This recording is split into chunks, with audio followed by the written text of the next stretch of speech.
today to talk about parenting teenage children. The plan for today is I'm going to talk about some key elements about teenagers and how to parent them while I'm waiting for questions to come in. So when I see questions coming in, I'll answer them, and then if there's a little pause in the questions, I'll go back to some of those key points again. All right, so to get started, and you have to excuse me, those of you who are in Montreal know it is really hot today, so I might be a little bit shiny. Anyways, here we go. So teenagers, adolescents, what is adolescence? So adolescence, I just do Montreal therapy through this now, yay! Adolescence is a very important part of human development. If you're interested in more about how the brain develops at that phase, there's a video on the Montreal Therapy website that talks specifically about the teenage brain development. Today, I'm just going to go over it really quick and move into what's important for parents to know.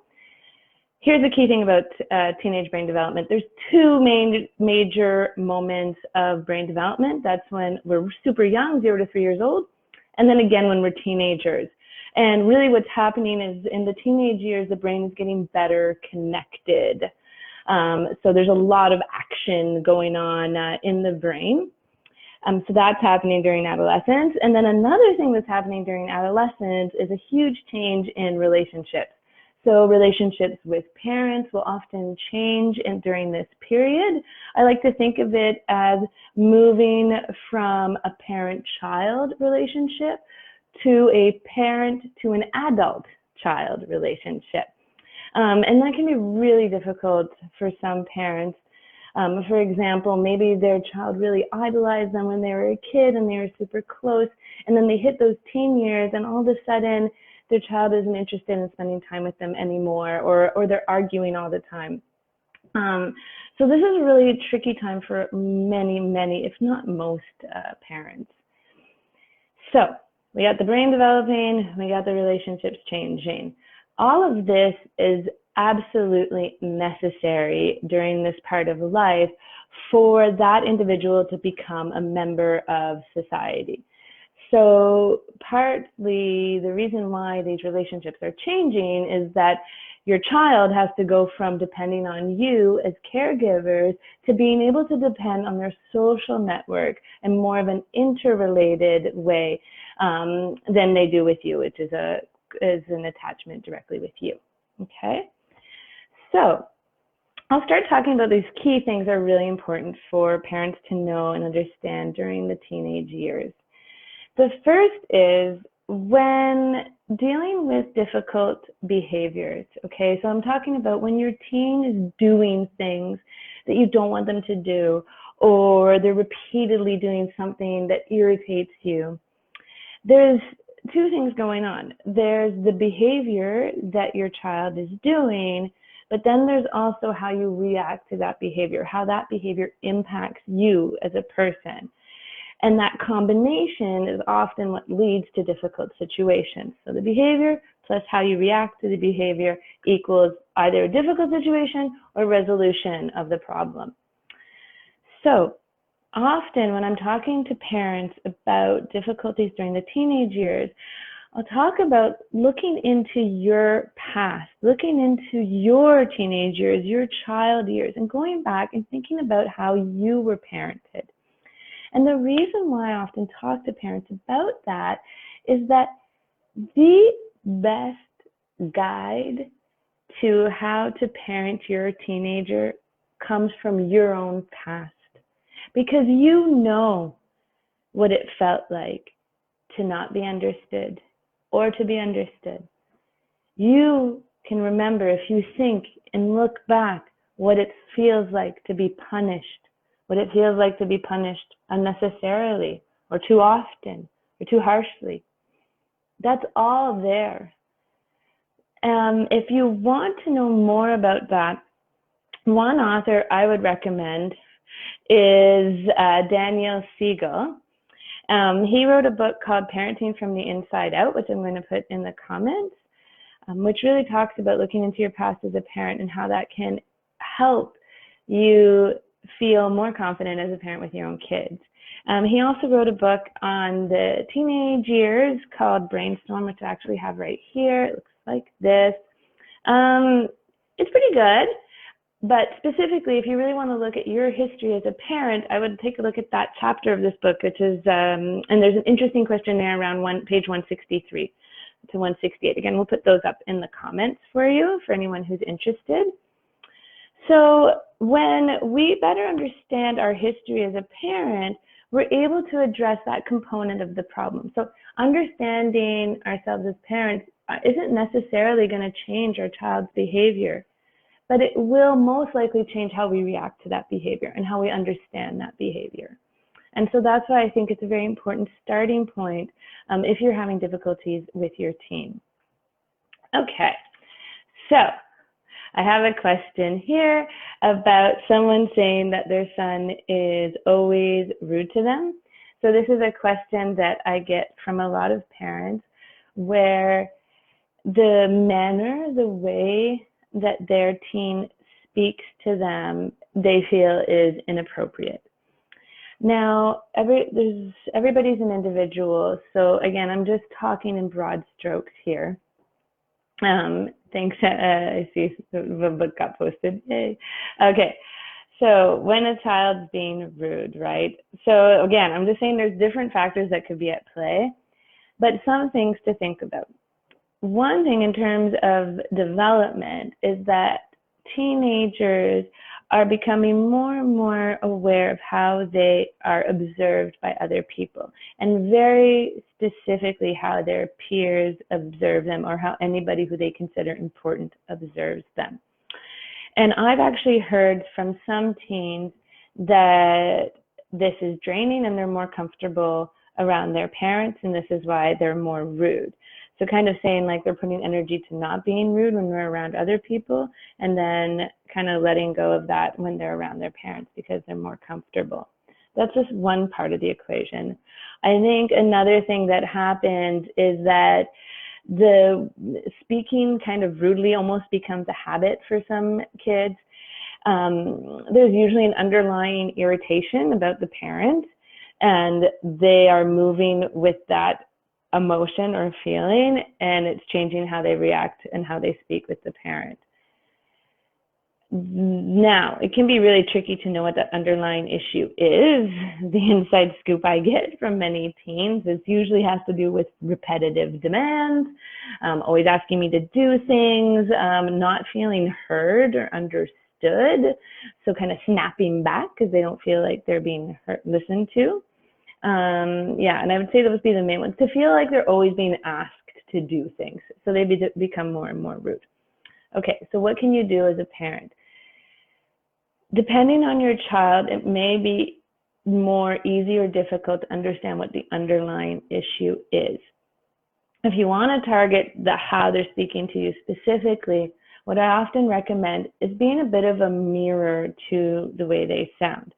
So if it's become a habit where your child is consistently being rude, even when it doesn't fit the situation, it might be interesting from a non-judgmental and open way to say, I'm confused because when you talk to me like that, I get the impression that you're angry.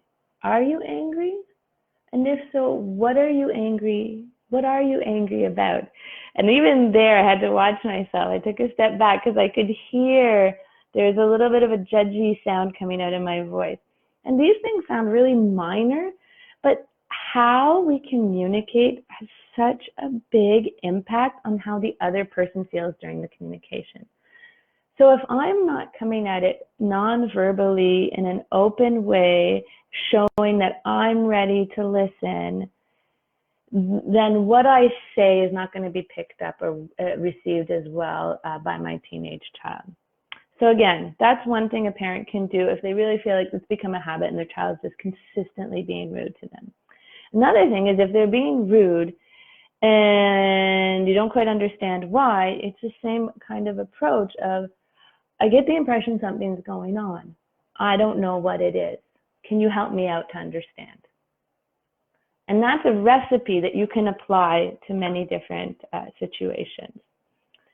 So I don't see any more questions coming up. I hope that answers a little bit the question about why my son is rude to me. If you have more questions or precisions that you'd like, just feel free to pop those in the comments. And I'm going to move on. While I'm waiting for some other questions, again, feel free to write them in, because I can always get my little bits and pieces in as I answer questions. So I love getting questions. That's how I operate. But I'm going to move on to my other topic. A big thing I often talk to parents about is modeling.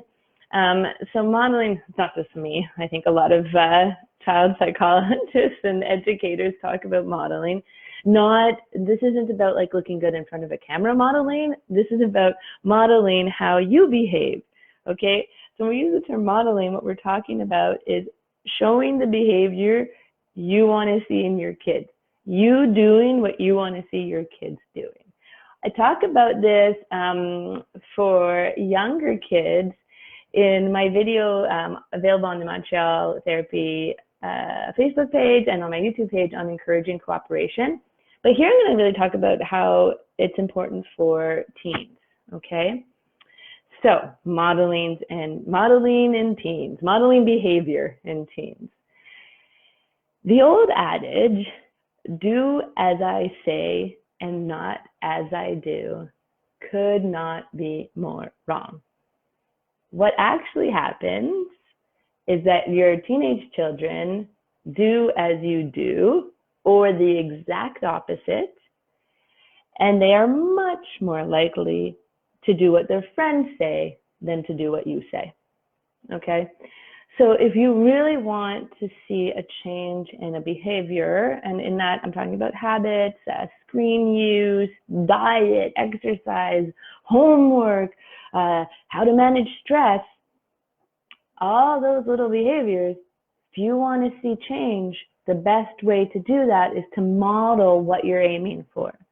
Example, if I want my teen to not use their phone at the dining room table, I should probably not use my phone at the dining room table. I don't even necessarily have to say not to do it. If nobody else is doing it and that they're the only one, that is how we do dinner. We don't use our phones at the table. No one else is doing it. So there, maybe I said it, but it's modeled with my behavior.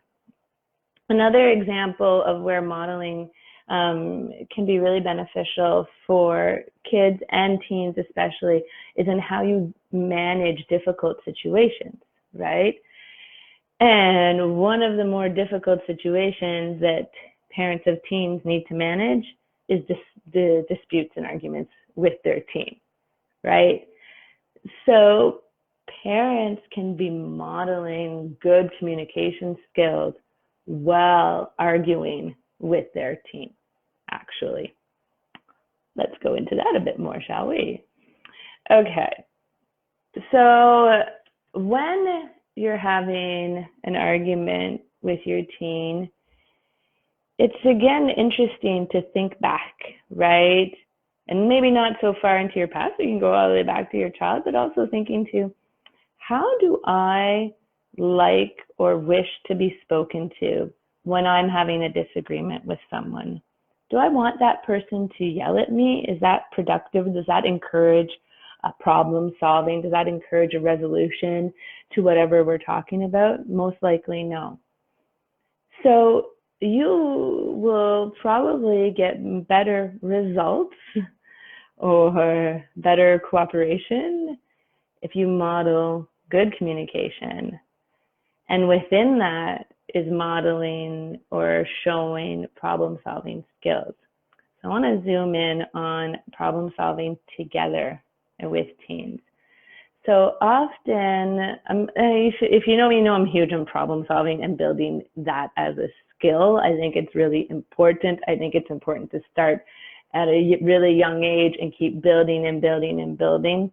Not only to building the skills of being able to solve problems on my own, but also building those skills in your kids to help them solve problems with other people and to be able to work collaboratively with others. And as we're getting into the teen years, that really becomes crucial, because a major, I guess, accomplishment of that stage is being able to work with society, right? Being able to work with their social group collaboratively.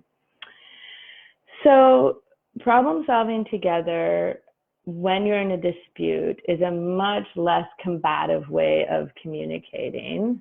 I'm just gonna make sure. Okay, I'm gonna get to Rebecca's question in a sec. I'll just get to I'll finish my little bit on problem solving, then I'll get to your question, Rebecca. But basically what you're doing when you're problem solving together is, instead of telling your child what the solution would be to their problem, to sit down and do your homework, we sit down and say, okay, I would like you to do your homework. Your homework's not getting done. What could we do to sort this out? And then you can break it down into a few steps. So the steps, I'm gonna really go over, actually, you know what? I won't go over it too much because I don't think we're gonna have quite enough time. But if you want to know more about how to problem solve efficiently with your teenage kids, I would highly recommend How to Talk So Teens Will Listen and Listen So Teens Will Talk. This is by Faber and Maslish, who wrote basically one of the most classic books on parent-child communication, called How to Talk So Kids Will Listen. And this is the teenage version of that. It's a little bit dated, but there hasn't been much improvement since then. Like, they really nailed it. I often recommend this book as parents and actually go back to it frequently as a therapist. I just did a bunch of reading of new books, getting ready for this. And you know what? They're still saying what Faber and Maslish said. Okay, so I highly recommend that to all parents of teens, all parents of kids. So let's see Rebecca's question here. Manage teens who are playing video games all day and refuse to do any schoolwork. This is a really interesting one, Rebecca. I'm also getting this question a lot. Yeah. Okay. This is a complex one, especially considering the current situation. So this is going to be recorded video, but this is happening during the COVID quarantines. And kids are just home a lot. And then what are you going to do? Probably watch TV and play video games. An added element for many older kids and teens is that they use the video games also to socialize with their peers. So you have this kind of behavior or habit that you really don't want to encourage, video game use, inside of an important skill, all the social development that you want your teenager to do. Okay, what to do about it? Again, it comes to problem solving together. So what Faber and Maslish recommend, I won't say it's all me, is what they recommend, and I think it's a good idea, is to state what the problem is. So in this situation, Rebecca, the problem is that your child is spending a lot of time playing video games at the cost of their homework, right? That's the problem from your point of view. Then it's important to ask what their point of view is on the situation. Again, in a non-judgmental and open way. How would you want someone to talk to you about a habit that maybe you're a little bit sensitive about? Like, I don't know, how much you watch Netflix. Okay, so what do you think about your video game use? Do you think maybe, what do you think? Do you think maybe it's too much? You can also state again what's going on with the homework in a clear way. You know, we found out last week that you were behind on some of your homework and you're getting stressed out trying to get caught up. Okay, so I'm stating clearly what the issue is. Then stating what your expectations are of your child, and maybe they have similar expectations too, so you can do that back and forth again. I think it's really important that you do your homework, and I expect that you're going to do it. What do you think? Okay, so you're sharing your points of view. You don't necessarily have to agree here. That's where the next part comes in. We got to figure this out because the current situation isn't working. You're spending too much time on video games, right? You're not getting your homework done, right? What can we do? And that's where you can sit down with your teen who's learning how to adult, right? And work through how to solve that problem. So it's probably something maybe you've addressed in your own life with habit change, because that's really what we're talking about when it comes to using screens all day. It's a habit. It's a behavior that we keep doing over and over and over again. So what could we do? And then here you can have some ideas of things that you know might help. Specific times of day, maybe in the evening when more friends are on, if they say that they use it for socializing. So again, you have this material that you've already generated with your teen because you've asked them their point of view. So you can keep going back and forth to try to find a solution. Maybe it's a different time of day. Maybe it's reducing the hours every week. What do you think about maybe reducing it by a little bit and just seeing what that feels like? So again, the whole way I'm communicating is staying open. I'm also watching the language I'm using. I'm using lots of maybes, perhaps, let's see. That's in the problem solving. I also want to make it clear, when I say the expectation, there I don't use that maybe language. When I say the expectation, I want to use a more clear language. I expect you to do your homework. It's important for me that you learn. Isn't important for you? Whatever. But you get what I'm saying here. And then when you go into problem solving, open, looking at different things. It's important too, when you're having a back and forth with your teen, to beware of being critical or judgmental. So saying criticism or being judgmental about their opinion. Yeah, I have a small anecdote about that. I used to work mostly with teens, and I remember someone asking, I think it was at a party, and they said, oh, there's so much drama over trivial things. They take everything way out of proportion, and it's drama, drama, drama. But that's to us as adults looking at them. To them, again, thinking back to your life, living their experience, it's dramatic because it's their lived experience. So again, thinking about how we are in the past and bringing that forward. And even here with the video game use is, again, a moment where we can try to imagine their perspective and work from there. Does that answer your question a little bit, Rebecca? Or if not, feel free to type in some precisions. I'm more than happy to try to elaborate as best I can. Okay. Well, again, I'm waiting. Oh, I got to remember to scroll down. Okay. Okay, good. So the How to Talk So Kids Will Listen reference is up there. I'm going to scroll, do a quick check. Okay.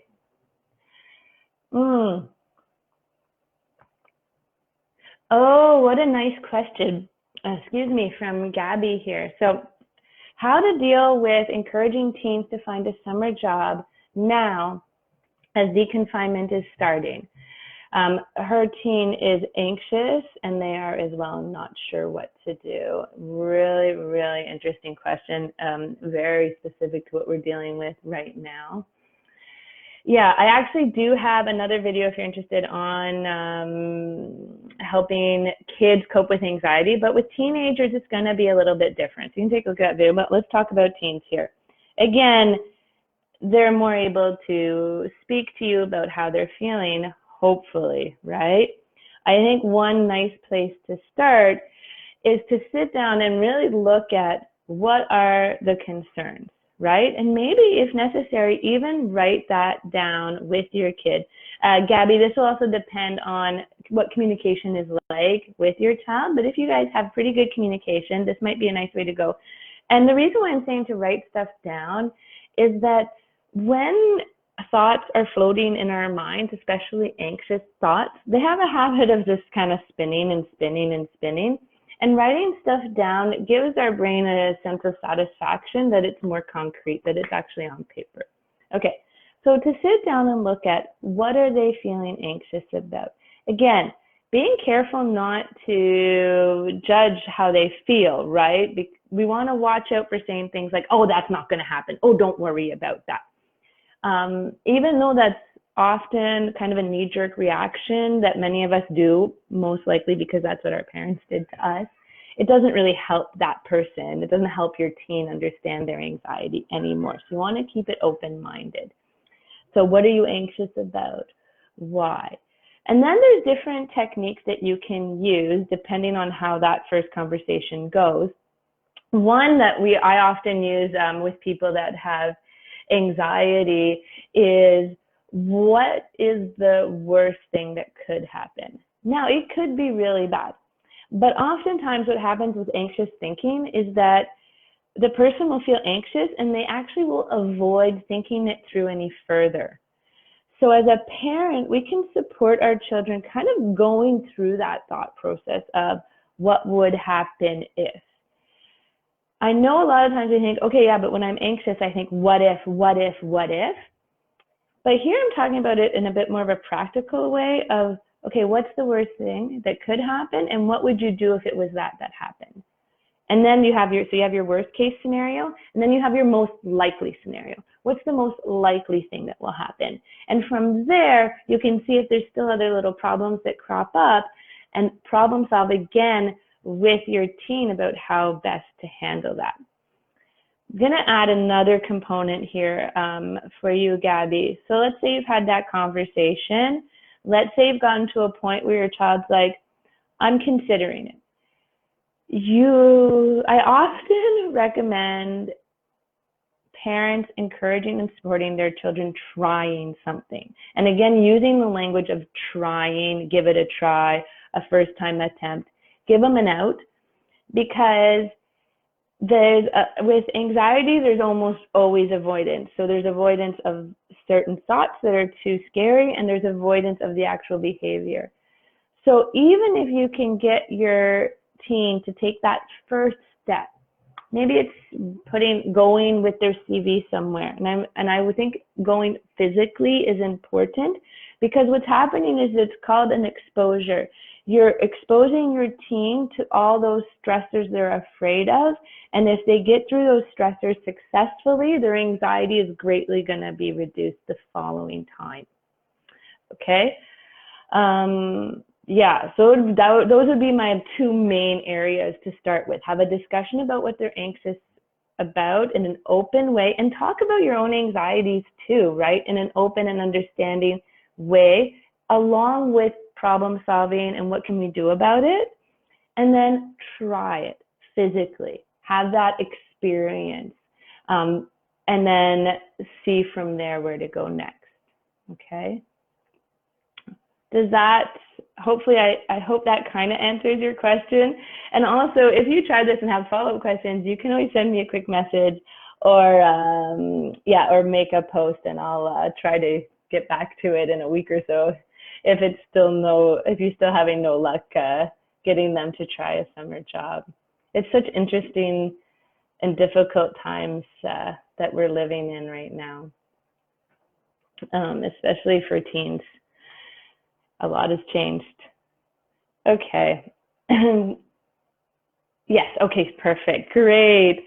So again, while I'm waiting for some more questions, I have a couple more key things I want to talk about. I love that the questions are relating to what we're talking about, which is really great.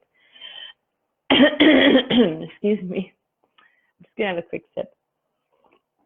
Okay, let's talk alternatives to punishment. So, problem solving, sorting stuff out is good, great. What do you do when your child does something, your teen child does something that's really unacceptable? Bad news bears, okay? This could be the not letting you know where they are late at night, so you're worried sick about them. This could be you catch them smoking and you don't want them to smoke. So for those types of behaviors, when the reaction for many parents is to punish, and that can be things like grounding, taking things like consequences, when iPad's taken away or whatever. But here's the thing. Again, thinking back to your childhood and how you were parented, how did you feel when you were punished? And did it work to actually change your behavior? What I noticed, actually, I'll be honest, what I noticed about myself and about many of the teens I work with is that punishment works really well at getting your kids to hide things. That's what punishment does. It makes them hide things because they don't want to be punished again. It doesn't do anything I don't want to be too general. It often doesn't do anything to really address the behavior. So I'm going to go back to my buddy's favorite, Maslow's yellow book on alternatives to punishment. And this is in a lot of books. Look, we know in the research, punishment just doesn't do what most parents want it to do. So alternatives, because like, what are you going to do? They did something horrible. You can't just let it go, because I'm not saying that either. Non-parenting is not parenting either, right? Okay. So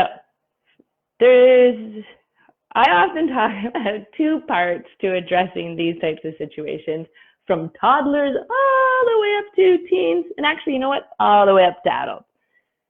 When you're dealing with a difficult situation, usually based on a behavior that was unacceptable, it's important first to state feelings. Okay, we always want to start with feelings, because when we're stressed, we're in our feelings brain. So, oh yeah, and we're not going to use the word disappointed. That's not the stating of the feelings I want to use here. I'm going to say, let's say my daughter stayed out really late and didn't call. When you didn't call, I was really worried. That's the feeling, right?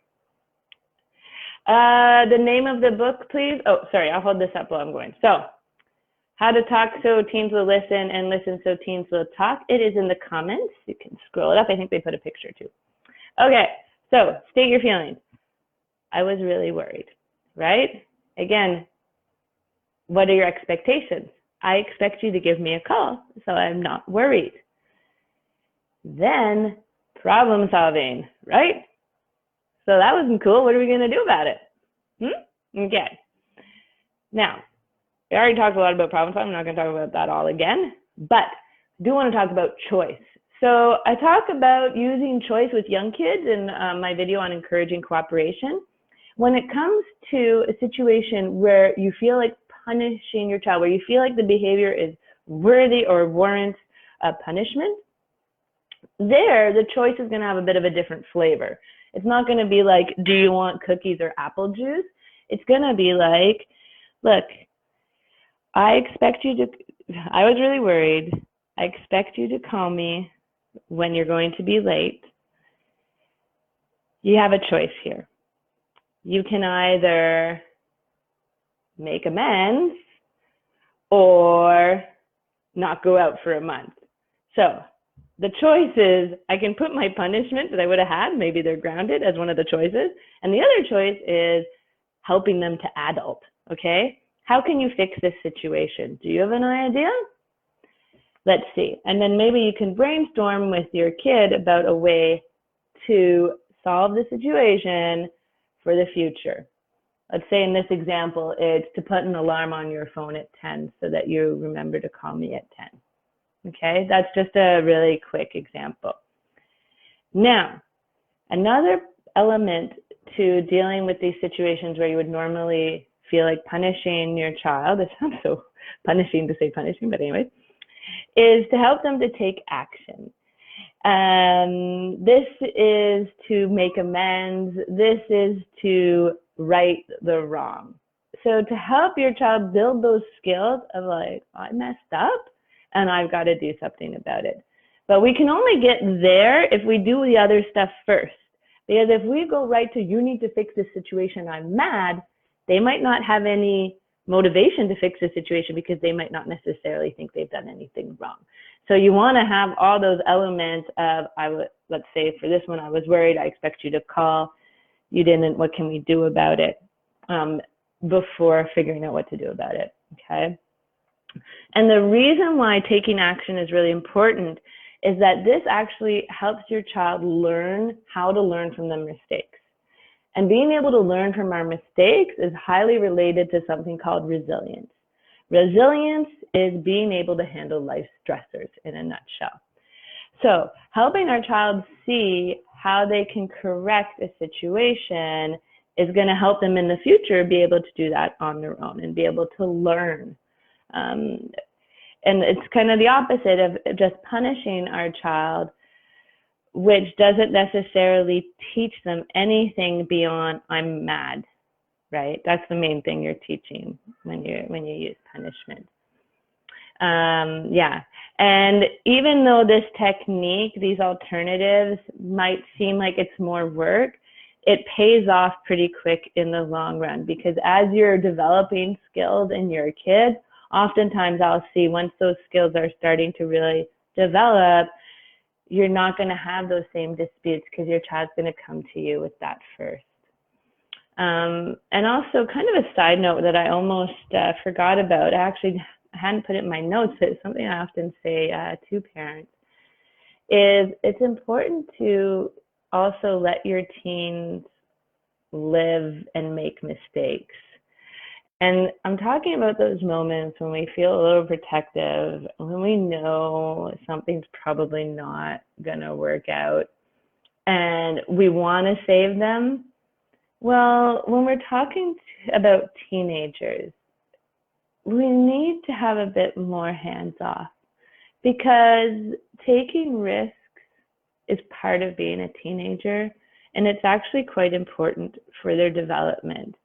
We just want to help our teens know how to take risks, and we want to help our teens learn from those risks rather than preventing them from happening in the first place. When I work with parents who are really worried about something, we'll actually sometimes do the worst case scenario that I just was talking about, for helping your kid find a summer job. I'll talk to parents about that too, for when they feel like they need to save their child from a situation. We'll talk about what's the worst thing that can happen, really. And then maybe also think about what could your child learn from that if it doesn't go that way, or if it goes the way they want, or if it doesn't go the way they want. All right, so let's see if there's any more questions. Feel free to chime in with more questions. Yeah, I think maybe I'll talk a little bit while I'm waiting. I'll talk a little bit more about resilience. So resilience is an area of psychology. It comes actually from an area of psychology called positive psychology. I'll put it in here. And the word is resilience. And the reason why I want to just maybe briefly talk about it is that more and more research is coming out about how resilience can be built in children. So the whole story with resilience was that researchers, it's very hot, psychology researchers found that some people, despite having very, very difficult life circumstances, were able to succeed in later life. And the question became, why? Why is it that some people, like two people, let's say, can have the same experiences, yet one will be able to learn and thrive, and the other one will become more vulnerable and go into or have a life trajectory that might involve things like drug addiction or homelessness.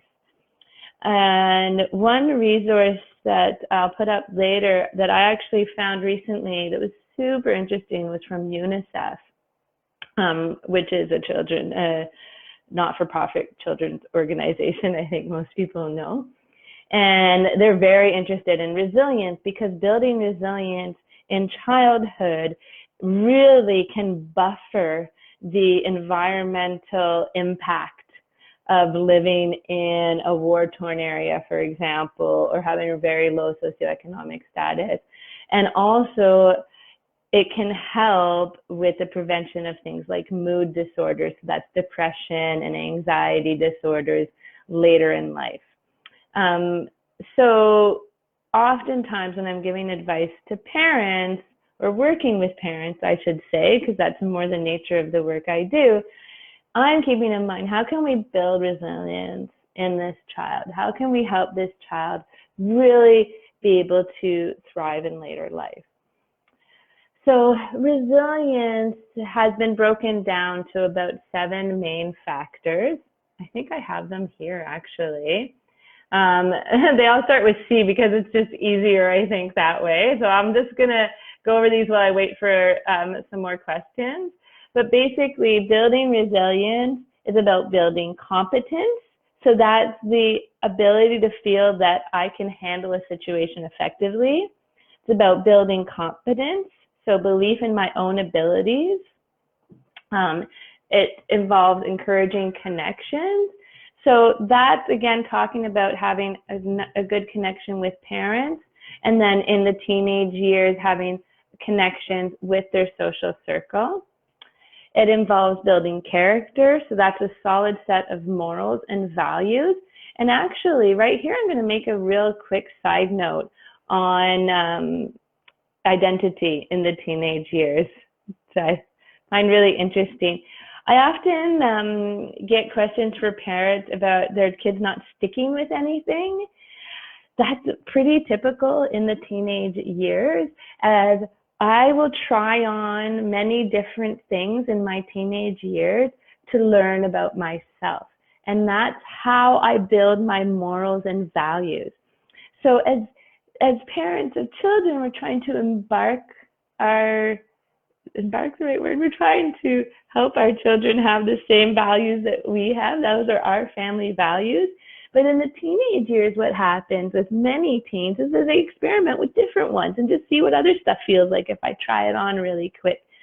And hopefully they're going to come back around to a set of values that's in agreement with those of the family, but maybe not. And we need to be open-minded about that too, because if we're not, it's just going to hurt the relationship. So having a clear idea of our morals and values is something we develop in our teenage years, and we can support our children through that process rather than forcing them to have the same values as us. Yeah, if you need to think about that, I guess ask yourself, I was going to say you could ask yourself if you have the exact same values of your parents or not. So yeah, that's character.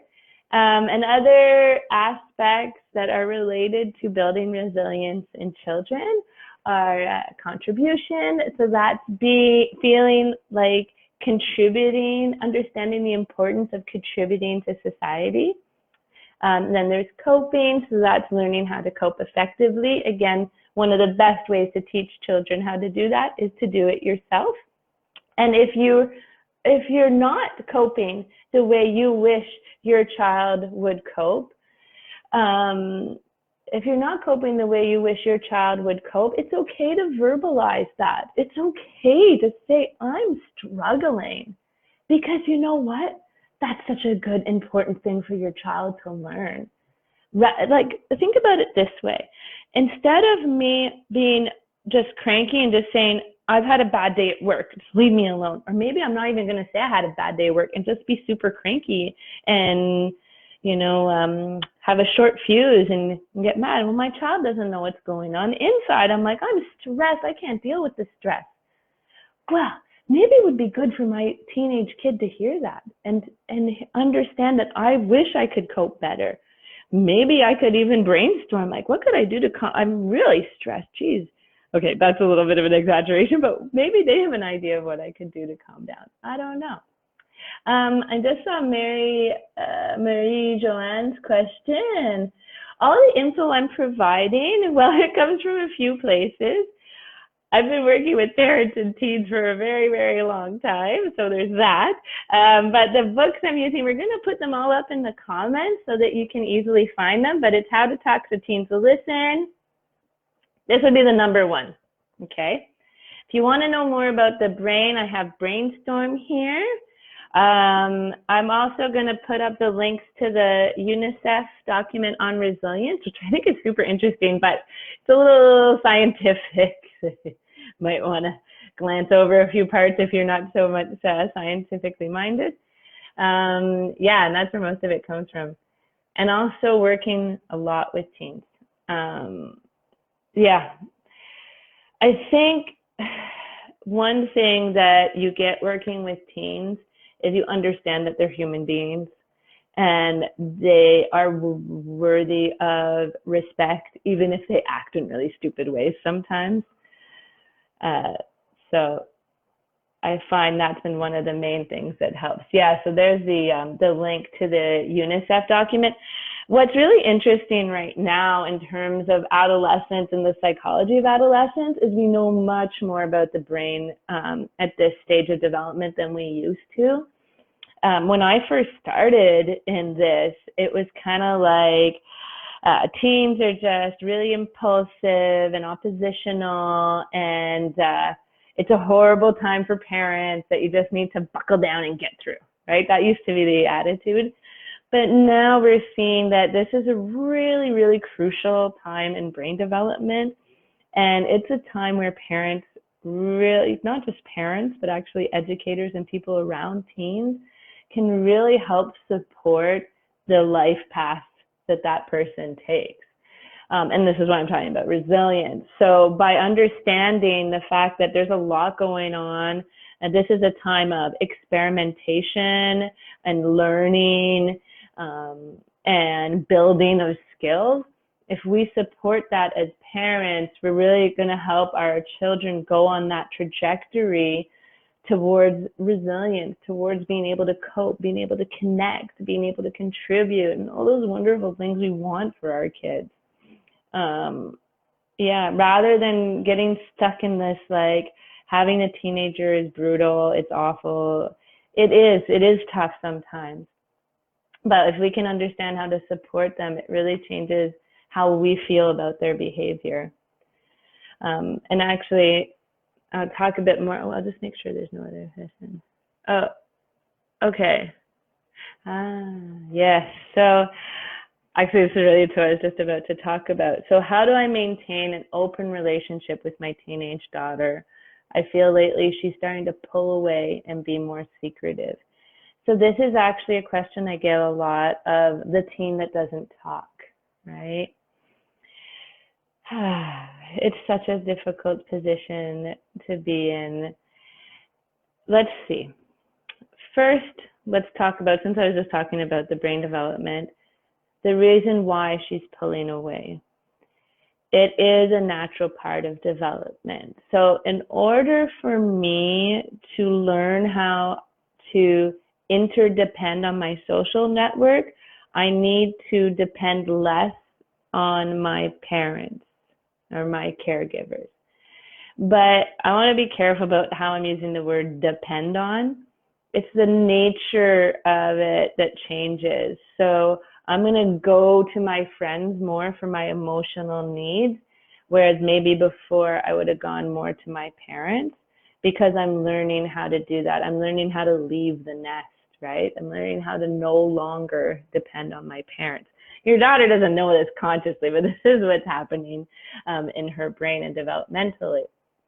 Okay, so that just helps feel a little bit better about the whole thing. And this is what I was about to say before I read your comment, Marie, was that I often hear from parents, they take it personally. It hurts when my little girl doesn't want to talk to me anymore. But it's important, and this is why I talk so much about brain development, that it's probably not intentional. She's probably not trying to push you away, but more changing how her relationship works with you compared to how it works with her friends. And if you want to maintain an open relationship, one thing that's really important is being authentic. So being authentic really just means being frank and grounded and communicating with your daughter. And this can be tricky because if I'm feeling a little rejected, I got feelings that are making it tough maybe to feel really grounded because I'm kind of in my own stuff, right? Like if we're feeling rejected by our kid, it triggers emotions within us that are hard to deal with and maybe are taking me away from the actual situation. Okay, so here's the recipe to try. I'm not saying it's going to necessarily work, but here's hoping. Okay, being authentic. So speaking openly and honestly about things. Speaking about your own life experiences, the good, the bad, the ugly, in an open way, and not necessarily making comparisons to your daughter's life, but just talking about like, oh, I remember when I was a kid, I had this really tough situation. I really wasn't sure what to do. And right, so like you can hear the nature of the way I'm talking. It's just really easy, right? I'm not trying to have a talk, okay? Let me tell you something. Those talks, they're scary. I would be afraid if someone said they wanted to talk to me. So just kind of like having a general attitude of authenticity, of speaking frankly, I think is better than trying to sit down and have a discussion, which oftentimes kind of turns kids away. But you still have things you probably want to talk about with your daughter. So one thing that I recommend is waiting for those windows of opportunity, right? So we can create windows of opportunity to talk. Things like right now with the current situation, I feel like going for a walk is a nice way. So you're not asking to talk, you're saying, you want to go for a walk.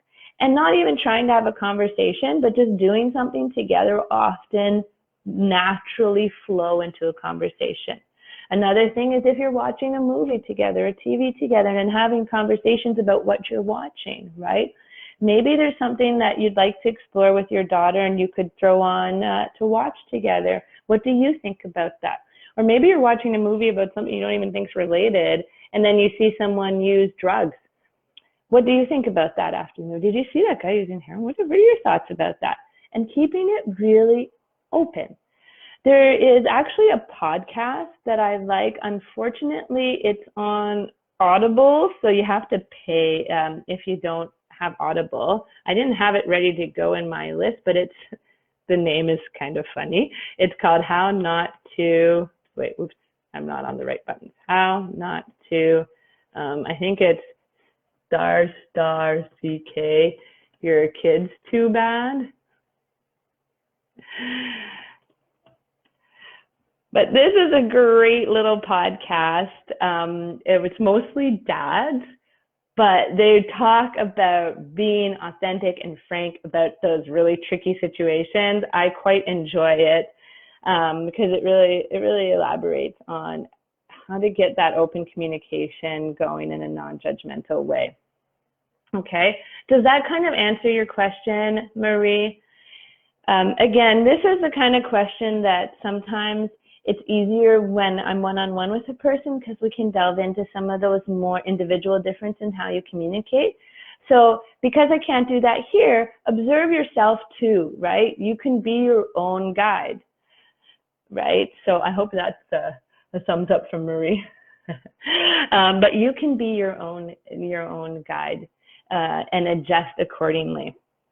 I'm a big fan of observe and adjust. So is my way I'm trying to be more open with my daughter and get her to communicate, is it working? Where is it kind of falling apart? Or what's a hit and what's not? I know personally, I only talk to my dad when we do sports. That's just the way we communicate. Been like that since the teenage years. And I think that he did that on purpose. But it works, you know? Okay, I just got some more to scroll down. Okay, great. Oh, you're great. You found my podcast. The title's pretty funny. Yeah, they have a good one on, there was one I really enjoyed actually on, I think it was on talking to your kids about cannabis when legalization came in. But Marie, if you even want to just listen to that one, it's a lot of the same kind of stuff I'm talking about here, about just being frank, talking about personal experiences, how you learned. Again, it comes back also to the modeling, right? Like by giving an example of one of my experiences, I can model that it's okay to go back into something I'm not proud of, look at it and learn from it moving forward, right? Okay, we're into our last 5 minutes. I'm just gonna have a little sip of my decaf coffee here and see if there are any more questions that come in. All right, so maybe I'll just start to do a little bit of a summary while I'm waiting, especially for people that came in a bit later. So today in the live video today, we mostly are just talking about those key things for parents to think about with their teenage kids. And you know what? There's always going to be more to talk about. But here's what we looked at today, really, is this being a crucial part of development. Like, I can't say that more. It's just such an important time for not only helping your child go on a life path that you hope for them, but also building that relationship and maybe correcting some of the wrongs that you had with your relationships with your parents, right? And kind of building that thing of kind of like building resilience within your relationship by saying, you know what, teenage years are difficult for parents and kids. And if we can get through this, damn it, we're on a roll, right? Like, if you can get through the teenage years with your relationship with your kids intact, it's a win, okay? It's a win. It's a win. All right. And in order to do that, the key things that we talked about today was understanding your history as a parent, understanding your attachment models. And here, let me say something that's important. Even if you had really difficult childhood, if your relationship with your parents was awful, and if you suffered after that, that can still be repaired, okay?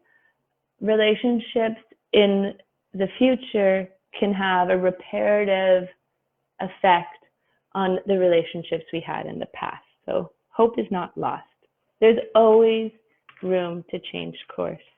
And by being open to changing as a parent, we're showing our children that it's okay to change, right? As well, that it's okay to change their behavior, that it's okay to change the way we talk to each other, maybe if the way we talk to each other is really rude. The other main thing we talked about was modeling how you want your child to be. So really showing those behaviors that you want your child to develop as they age, including coping skills and dealing with stress, which I think is so important right now in what we're living in. We're really in a moment of, okay, this is big what's happening right now. And our teens are watching what we do about it. And they're trying to cope with their own world that's changed a lot too. This is a time of social development and I'm quarantined, what? So I think we really have a time where we can show our kids that even through diversity and difficulty, we can thrive. And that's what the resilience piece was all about. Lastly, I think we have some company.